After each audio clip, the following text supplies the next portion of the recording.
할렐루야. 2021년 2월 17일 수요 예배를 하나님께 올려드립니다. 다 같이 묵도하시겠습니다.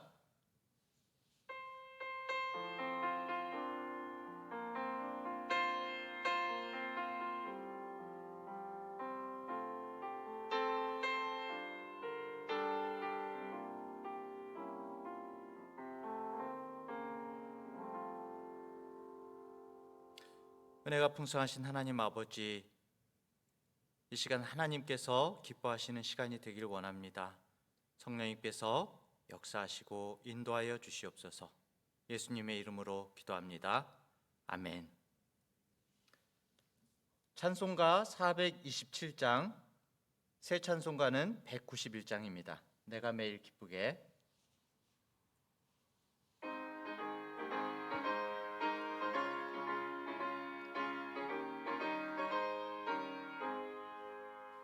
내가 매일 기쁘게 순례의 길행함은 주의 팔이 나를 안보함이요, 내가 주의 큰 복을 받는 참된 비결은 주의 영이 함께함이라. 성령이 계시네, 할렐루야 함께 하시네. 좁은 길을 걸으며 밤낮 기뻐하는 것 주의 영이 함께함이라. 전에 죄에 빠져서 평안함이 없을 때 예수 십자가의 공로 힘입어 그 발 아래 엎드려 참된 평화 얻음은 주의 영이 함께함이라. 성령이 계시네, 할렐루야 함께 하시네. 좁은 길을 걸으며 밤낮 기뻐하는 것 주의 영이 함께함이라. 나와 동행하시고 모든 염려하시니 나는 숲의 새와 같이 기쁘다. 내가 기쁜 마음으로 주의 뜻을 행함은 주의 영이 함께함이라. 성령이 계시네, 할렐루야 함께 하시네. 좁은 길을 걸으며 밤낮 기뻐하는 것 주의 영이 함께함이라. 세상 모든 정욕과 나의 모든 욕망을 십자가에 이미 못을 박았네. 어둠 밤이 지나고 무거운 짐 벗으니 주의 영이 함께함이라. 성령이 계시네, 할렐루야 함께 하시네. 좁은 길을 걸으며 항상 기뻐하는 것 주의 영이 함께함이라.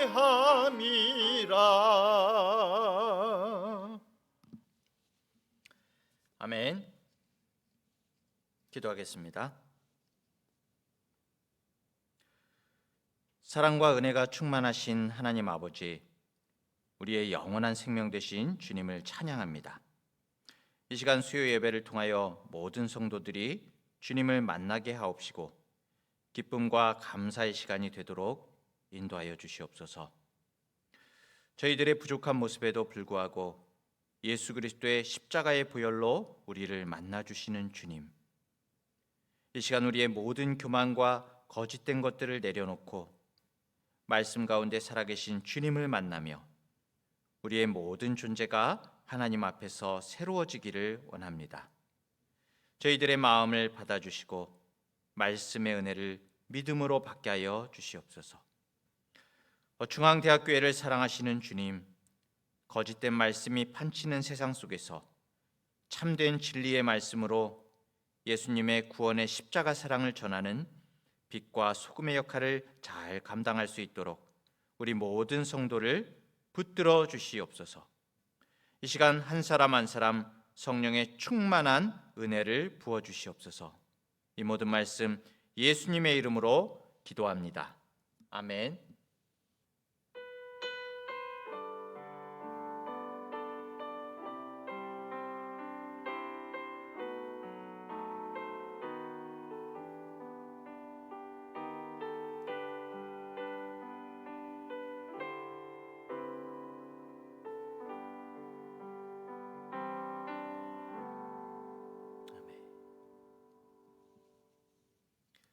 찬송가 171장입니다.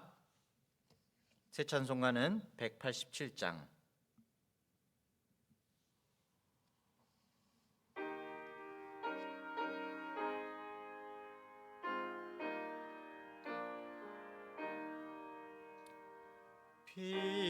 비둘기 같이 온유한 은혜의 성령 오셔서 거친 마음으로 만지사 위로와 평화 주소서. 진리의 빛을 비추사 주의 길 바로 걸으며 주님을 옆에 모시고 경건히 살게 하소서. 주님과 동행하면서 거룩한 길로 행하며 진리의 예수 붙잡고 길 잃지 않게 하소서. 연약한 나를 도우사 하늘의 먼 길 다가서 주님의 품에 안기는 영원한 안식 주소서.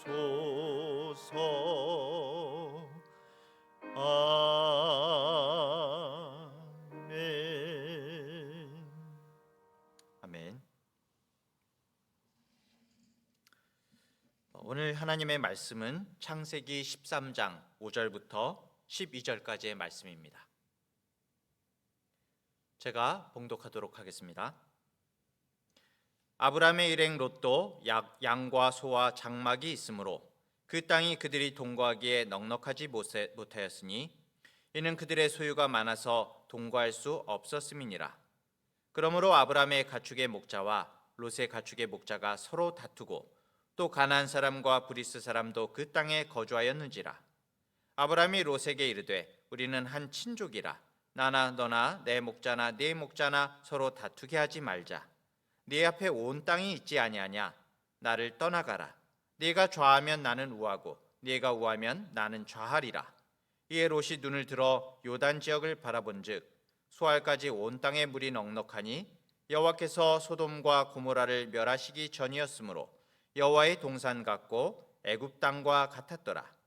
그러므로 롯이 요단 온 지역을 택하고 동으로 옮기니 그들이 서로 떠난지라. 아브람은 가나안 땅에 거주하였고 롯은 그 지역의 도시들에 머무르며 그 장막을 옮겨 소돔까지 이르렀더라. 아멘.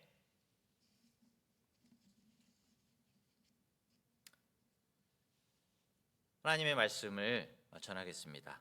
어떤 일을 할까 고민하지 말고 어떤 사람이 될지를 소망하자라는 제목으로 말씀을 전하겠는데요.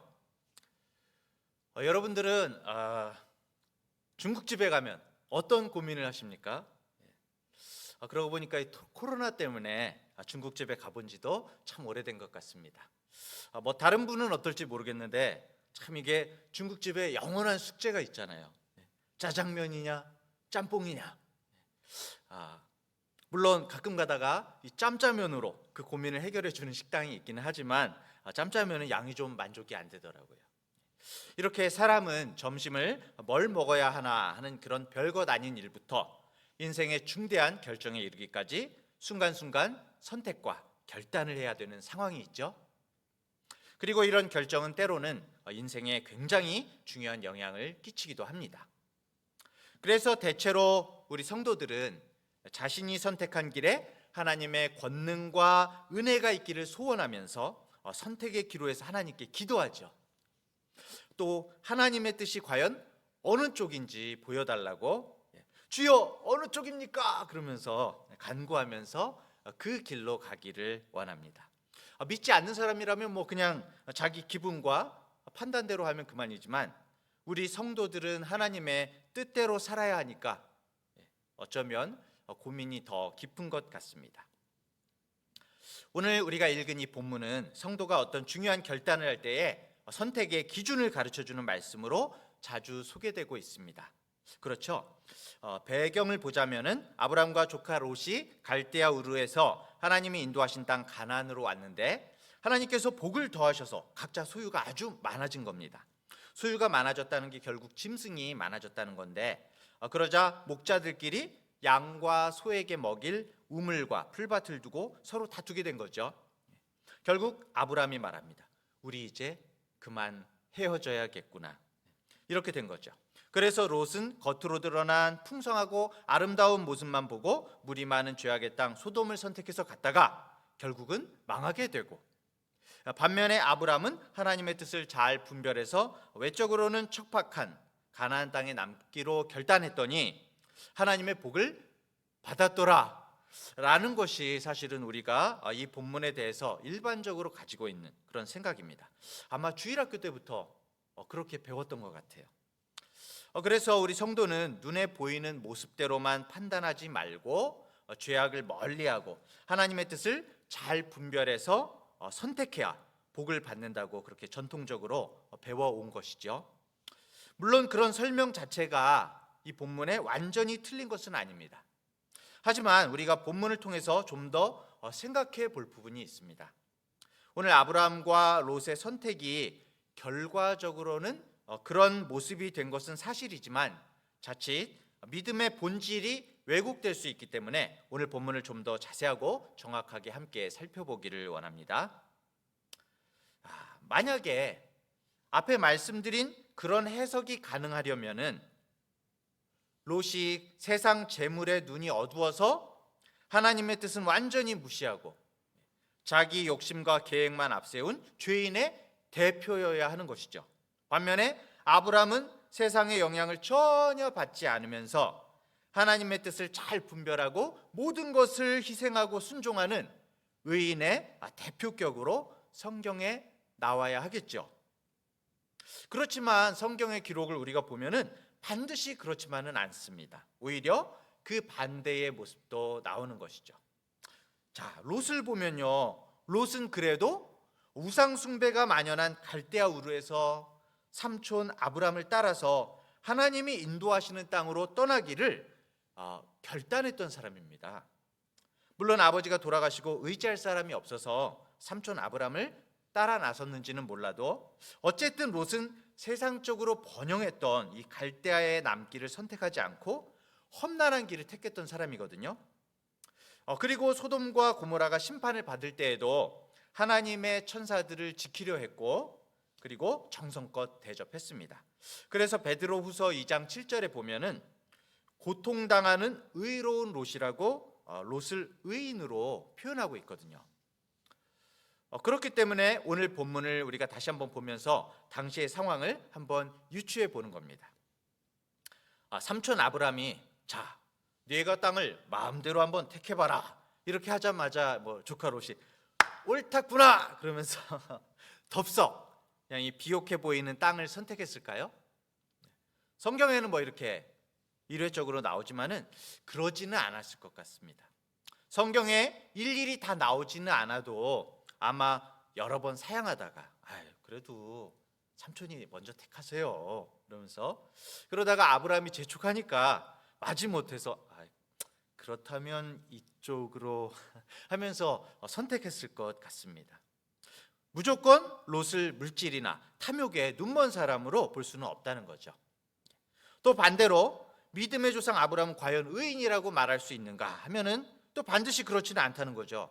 우리가 다 아는 것처럼 자기 목숨을 지키려고 비겁하게 아내 사라를 동생이라고 속였죠. 아니 뭐 거기까지는 봐줄 수가 있습니다. 진짜로 어머니가 다른 이복 동생이었으니까요. 하지만 아내를 아비멜렉이나 바로가 데리고 가라고 하면은 제지를 해야죠. 남편으로서 이렇게 막 이렇게 아무리 그렇게 얘기했어도 잠깐 그러면서 이렇게 제지를 해야죠. 또 이 후손을 얻으려고 하나님의 약속을 생각지 않고 사라의 여종 하갈을 첩으로 두기도 했죠. 그다지 모양새가 좋지가 않습니다. 아브람과 롯 두 사람을 비교하자면은 인간적인 모습으로는 이 사람이 의인이다, 죄인이다 판단할 수가 없다는 것이죠. 자, 그리고 모든 것을 떠나서 중요한 문제는 롯이 과연 잘못된 선택을 한 걸까요? 사실 롯은 그냥 정확하고 옳은 선택을 한 겁니다. 예를 들자면은 여기 안성에서 직장에 다니고 있는데 만약에 서울에서 강남에서 월급을 더 많이 줄 테니까 일해달라는 직장이 있으면은 가면 안 되나요? 하나님은 신자가 죄악을 멀리하기를 원하시니까 유흥과, 아무래도 강남 쪽이 좀 유흥 같은 게 많잖아요. 유흥과 온갖 세상 문화가 난무하는 서울 강남이나 홍대에는 믿는 사람은 전혀 얼씬도 안 하고 안성에서만 살아야 할까요? 서울 사시는 우리 성도님들 다 안성으로 무조건 와야 되나요? 그건 아니죠. 아무리 생각해도 성도가 하나님 뜻대로 산다는 것이 반드시 경제적으로 손해를 감수하고 어둡고 외진 곳에서 살아야 한다는 법은 없는 것 같습니다. 바울 사도처럼 현실에서 풍부에 처하든 궁핍에 처하든 그 마음의 중심이 하나님을 향해 바로 서 있으면 되는 것 아니겠습니까? 또 이렇게도 생각해 볼 수가 있습니다. 만약에 롯이 정말 의도적으로 소돔 쪽 땅을 고르지 않고 삼촌 아브람을 배려해서 삼촌, 그래도 삼촌이 좋은 땅을 택하셔야죠, 하면서 계속 사양해서 양보했다면 어떻게 됐을까요? 결과적으로 아브람은 비록 조카가 양보하기는 했지만 좋은 땅을 차지한 욕심쟁이가 되는 거죠. 그리고 결과적으로 아브라함이 소돔 쪽으로 가겠죠. 결국 절대적인 선이신 하나님을 판단의 근거로 삼지 않는 이상 인간이 선하다 악하다 하는 것은 완전하지 못하다는 것입니다. 롯이 물이 많고 풍성한 땅을 선택한 실제적인 이유가 뭡니까? 양떼를 잘 키워서 번식시키려는 목적이죠. 그렇다면은 물과 풀이 풍부한 곳을 선택할 수밖에 없고 따라서 선택을 아주 합당하게 잘한 겁니다. 성도라고 우리가 가만히 앉아서 기도만 하고 있으면 하나님께서 뚝딱 그냥 해결해 주시지 않죠. 찬양하고 기도만 하면서 매일 예배당 안에 있으면서 언제나 은혜 받은 표정을 지으면서 세상과는 담쌓고 그냥 구름 위를 붕붕 떠다니는 것 같은 그런 것이 신앙이 아니지 않습니까? 성도들도 세상 가운데에서 이 골리앗에게 돌을 던지려면은 돌을 던지는 기술, 세상과 싸우기 위한 현실적인 기술, 지식 등 모든 면에서 뒤처지지 않고 오히려 앞서도록 최선의 실력을 쌓아야 되거든요. 경제, 경영, 지식, 판단, 세상과 우리가 동떨어져서는 살 수가 없는 것입니다. 롯은 그냥 정상적으로 상식적으로 잘 선택한 겁니다. 설령 만약에 전통적인 해석대로 롯이 자기 욕심에 눈이 어두워서 죄악의 땅인 소돔의 겉모습에 현혹되어서 잘못된 선택을 했다고 친다면은 그렇다면은 아브람은 하나님의 뜻을 믿음으로 잘 분별해서 선택한 것인가요? 아니죠. 성경이 어떻게 기록하고 있습니까? 아브라함이 9절에 이렇게 말하지 않습니까? 네 앞에 온 땅이 있지 아니하냐? 나를 떠나가라. 네가 좌하면 나는 우하고 네가 우하면 나는 좌하리라.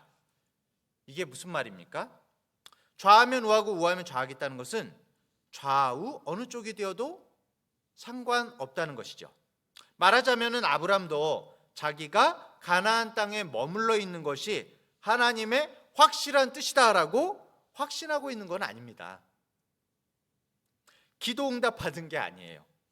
아까 말한 것처럼 롯이 삼촌에게 사양하고 양보하고 내가 가나안에 있을 테니까 삼촌께서 저쪽으로 소돔 쪽으로 가세요라고 했으면은 아브라함이 분명 요단 쪽 소돔 쪽으로 분명히 갔을 겁니다. 결국 아브라함은 선택권 자체를 포기한 거죠. 그 땅에 물이 많고 적고에 연연하지 않고 어느 땅이든지 기꺼이 가서 살겠다는 겁니다. 그렇다고 아브라함이 원래 성격이 겸손하고 재물에 대한 욕심이 적은 의인이라고 오해해서는 안 되죠. 지금 땅을 나누고 서로 헤어지는 이유와 목적은 확실히 있는 것입니다. 이게 아브라함이 이런 재물에 연연하지 않는다 그건 아니에요. 소유는 많은데 좋은 초지와 우물이 부족하니까 서로 양떼를 잘 키워서 증식시키려는 생각은 분명히 있는 겁니다. 그렇기 때문에 양떼가 죽더라도 삼촌과 조카 사이에 다투지 말고 함께 사이좋게 지내면서 어떤 일이 있어도 헤어지지 말자 이런 거는 절대 아니라는 거죠. 다시 롯의 입장으로 돌아가 보면은 롯은 바른 선택을 한 겁니다. 요단 쪽으로 잘 간 겁니다. 사실 성도는 죄악의 땅을 멀리해서는 안 됩니다. 성도가 세상에 완전히 섞여서는 안 되지만 분리되어서도 안 되죠.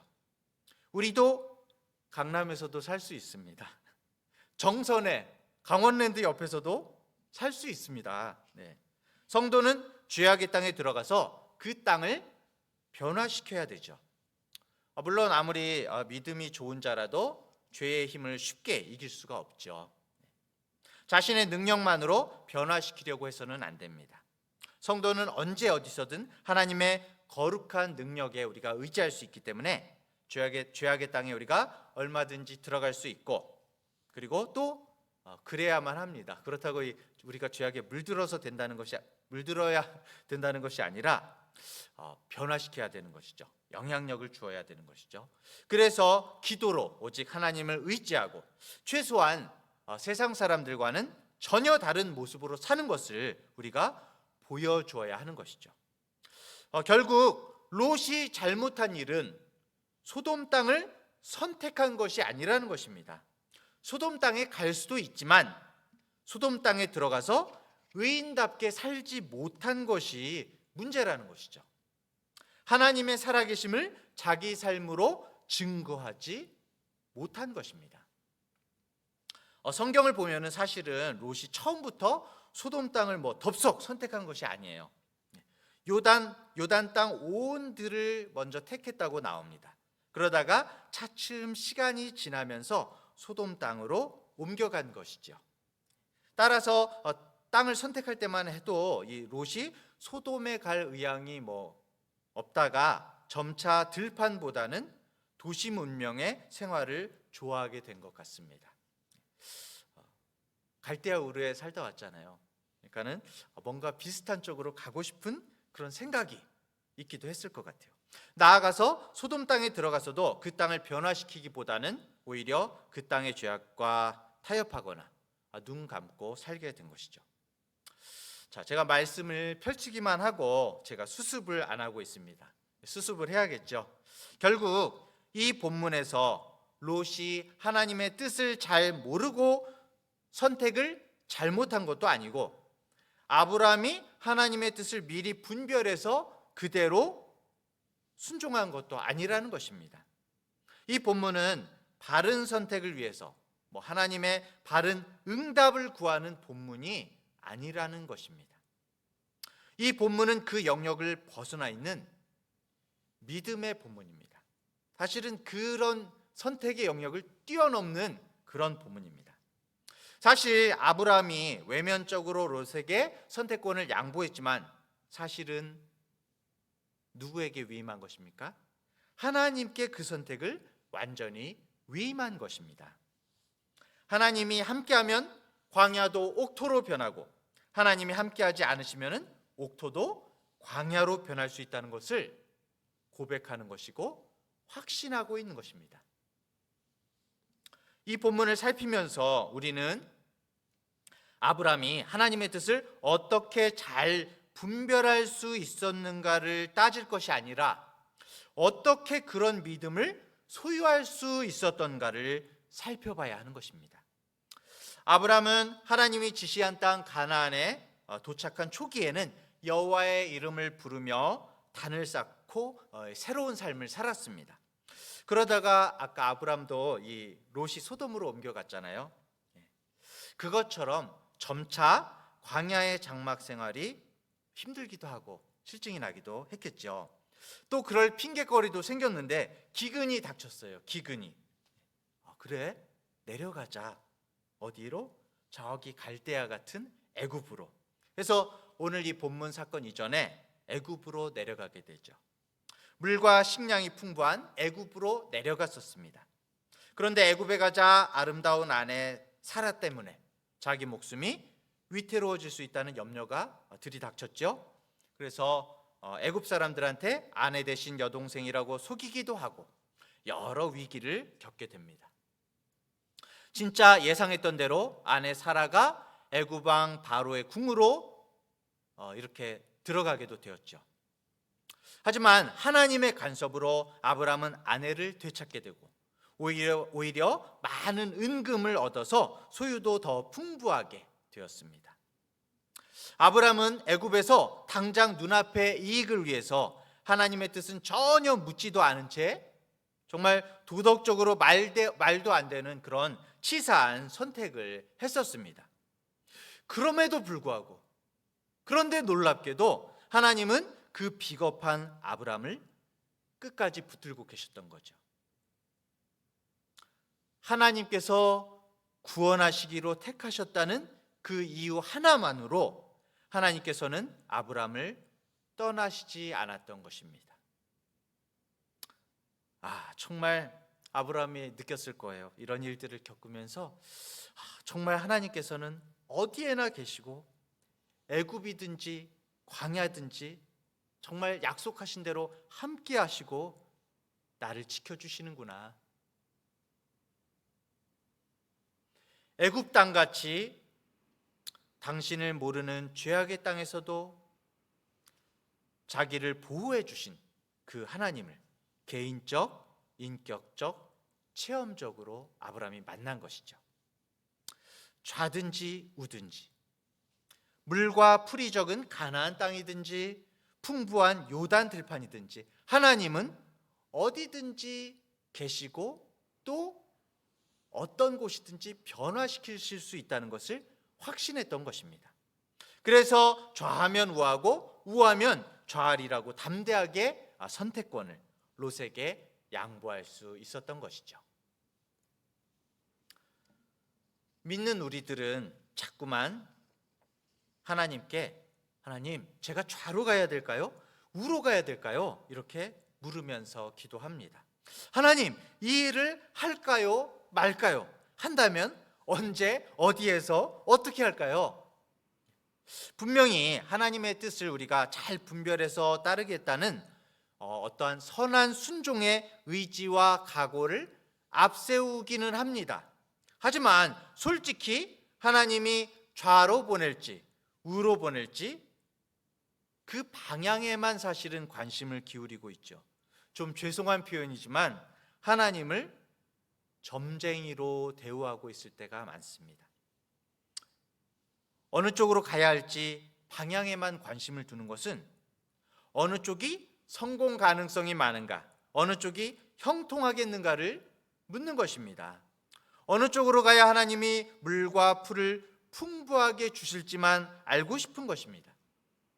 우리는 하나님의 뜻을 따르겠다고 하면서도 사실은 하나님이 주시는 선물에만 마음이 쏠려 있는 것이죠. 하나님을 따르는 것은 말로만이고 뒷전입니다. 아니, 사실 우리가 하나님의 뜻에는 관심이 없다는 것입니다. 물론 때로는 구체적인 방향에 관해서 하나님의 인도하심을 구해야 할 때가 있기는 있습니다. 간절히 기도하면 또 하나님이 알려주시기도 합니다. 하지만 하나님이 베푸실 은혜에 관심을 두는 것하고 하나님이 정작 나에게 진짜 원하는 것이 무엇인지 알고자 하는 것은 정말 다른 것입니다. 간단하게 이렇게 한번 생각해 보십시오. 하나님이 우리 믿는 성도에게 은혜를 안 주실 리가 있습니까? 좌로 가든 우로 가든 하나님이 떠나실 리도 없고 보호해 주시지 않을 리도 없는 거죠. 그럼 하나님이 어느 쪽으로 인도하실지 또 어떤 은혜를 주실지보다는 우리는 사실 다른 것에 관심의 초점을 두어야 하는 것입니다. 아브라함은 좌가 되던 우가 되던 하나님께 온전히 맡겼습니다. 하나님이 어느 쪽으로 인도하던 그쪽으로 가겠다는 그런 차원조차도 넘었습니다. 아브라함에게 이제 방향은 아무 문제가 아니었습니다. 좌우 어느 쪽이든 하나님이 나를 놓지 않는다는 것을 확신하는 것입니다. 완전히 순종할 준비가 항상 되어 있는 사람에게 방향이 어디든 무슨 상관이 되겠습니까? 결국 하나님이 우리 성도에게 원하시는 것은 성도가 어떤 일을 해야 하는가가 아니라 어떤 사람이 되는가가 문제인 것입니다. 성도가 하나님이 기뻐하는 자가 먼저 되어 있으면 당연히 하나님이 기뻐하는 일도 하게 됩니다. 하나님이 기뻐하는 일을 해야만 하나님이 기뻐하는 자가 되는 것이 아닙니다. 성도는 오직 자기의 모든 존재가, 모든 삶이, 나의 모든 인생이 하나님이 당신의 것으로 채워주셔서 완전히 하나님의 것으로 바뀌기만 소원하면 되는 것입니다. 대부분의 신자들은 어디에 물과 풀이 풍부할지를 하나님께 물어서 답을 얻는 능력을 믿음이라고 오해하고 있습니다. 세상에 물이 많고 적음에 그저 불안해지기 때문이죠. 오로지 믿음은 생수의 근원 되시는 예수님이 매 순간 바로 곁에서 동행하고 있음을 언제 어디서든 한치도 의심하지 않는 것이 바로 믿음인 것입니다. 이미 구원을 얻은 자에게는 성령이 와 계십니다. 좌우 중에 어디로 가야 할지 고민할 이유가 없다는 것이죠. 말씀을 맺겠습니다. 이 사건 뒤에, 오늘 본문 뒤에 성경은 이렇게 기록하고 있습니다. 롯이 아브람을 떠난 후에 여호와께서 아브람에게 이르시되 너는 눈을 들어 너 있는 곳에서 북쪽과 남쪽 그리고 동쪽과 서쪽을 바라보라. 보이는 땅을 내가 너와 네 자손에게 주리니 영원히 이르리라. 내가 네 자손이 땅의 티끌 같게 하리니 사람이 땅의 티끌을 능히 셀 수 있을진데 네 자손도 세리라. 너는 일어나 그 땅을 종과 횡으로 두루 다녀보라. 내가 그것을 네게 주리라. 이에 아브라함이 장막을 옮겨 헤브론에 있는 마므레 상수리 수풀에 이르러 거주하며 거기서 여호와를 위하여 제단을 쌓았더라. 아브라함이 가나안 땅에 남게 되자 하나님은 그의 후손이 수도 없이 많아지고 또 보이는 땅을 다 차지할 것이라는 복의 약속을 다시 한번 구체적으로 확인해 주셨습니다. 겉으로 보이는 것에 흔들리지 않고 하나님의 뜻을 잘 분별해서 가나안 땅을 선택했더니 그렇게 하신 것이 아닙니다. 아브라함은 좌든 우든 어디로 가든지 하나님이 함께 하심을 확신한 것뿐입니다. 성도가 하나님께 계시를 받아서 그 계시대로 잘 수행해서 승리하는 것이 아니라는 것입니다. 언제 어디서 무슨 일이 있든지 누구를 만나더라도 하나님의 자녀답게 거룩하고 담대하게 우리가 서 있으면 어떤 일에서나 하나님이 보호하시고 승리하게 하시는 것입니다. 사랑하는 중앙대학교의 성도 여러분, 어디서나 무엇을 하든지 주님의 자녀 성도답게 삽시다. 무엇을 어떻게 하는지가 중요한 것이 아니라 내가 하나님 앞에서 어떠한 사람으로 사느냐가 중요한 것입니다. 살면서 오직 그리스도가 나를 통해 증거되고 나타나기만을 소원합시다. 이런 사람에게 어떤 악한 세력이 감히 틈탈 수가 있겠습니까? 이쪽이든 저쪽이든 아무 문제 될 것이 없습니다. 남은 주간도 주님 안에서 승리하시기를 바랍니다. 기도하겠습니다. 은혜가 풍성한 하나님 아버지, 아브라함과 롯의 성경 기사를 통하여 우리를 깨우치시는 주님, 감사를 드립니다. 우리 부족한 인생들은 이 세상을 살아가며 어디에서 물과 풀이 풍성할지를 고민하며 그 방향을 알려달라고 하나님께 껍데기를 쓰고 나아갈 때가 얼마나 많은지요. 사실은 하나님께서 험한 길을 주시면 다시 한번 재고해보고 그 길이 아니라고 떼쓸 거면서도 하나님께 선택을 미루고 나의 선택을 합리화하려고 할 때가 얼마나 많은지요. 주님, 전능하신 주님, 신실하신 주님을 믿음으로 어떤 일을 할 것인가, 어떤 방향으로 갈 것인가가 중요한 것이 아니라 주님 앞에 어떤 사람이 될 것인가를 고민하고 기도하며 사는 우리 성도들이 되게 하여 주시옵소서.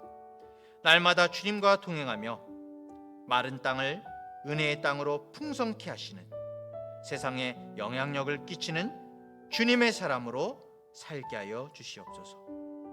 이제는 우리 주 예수 그리스도의 은혜와 하나님 아버지의 무한하신 사랑하심과 오늘도 우리를 인도하셔서 우리를 주님께서 기뻐하는 믿음의 사람으로 자라나게 하시는 성령의 놀라운 능력이 믿음으로 세상 가운데 어떤 곳에서 무슨 일을 하든지 주님께 영광 돌리며 주님 기뻐하시는 사람으로 변화되기를 소원하는 중앙대학교의 모든 성도들 가운데 영원토록 함께 하시기를 간절히 축원하옵나이다. 아멘.